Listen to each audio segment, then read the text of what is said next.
Welcome back to Solutions for Financial Independence. Joining me now, John Halterman with Beacon Wealth Management. How you doing, John? Doing fantastic, Nikki. How are you doing? Doing well, thank you. This week we have a question from Candace in Kingwood. She says, I just inherited an IRA from my relative. What do I need to do now? Well, that's a great question. It really depends on what you want to do. I mean, to give you a couple options, number one, you could cash it out. I mean, you're the beneficiary, so you do not have to keep it in there. You have full rights to do whatever you want. If you cash it out, you are going to pay taxes and the penalties on that cash out. The cash is considered earned income for that particular year. The other option you have is you can roll it over into an IRA.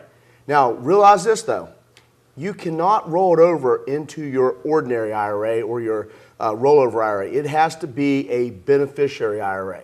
And so what that basically means is it has a different set of rules. One of the rules that it'll have is you have to take required minimum distributions based upon your current age and the following tax year. So if you're only, let's say, for example, age 40, normally you would have to wait until 70 and a half to take RMDs.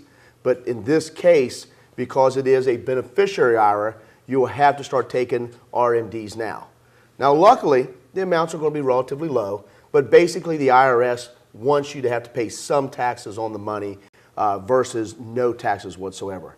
I personally like the rollover option because it allows you to continue the majority of your tax deferral and it allows you to plan for your own retirement down the road. Cashing it out may give you a nice little stash for the moment, but unfortunately, it's gone after you spend it. So it kind of depends on your situation. Yeah, absolutely. It all depends on situations. Everything you do, you have to consider your unique circumstances. But knowing the options is always a big deal. All right. Thank you very much, You're welcome. John. Folks, if you missed any of that, you can always find it online. Don't go anywhere. Much more for you after the break.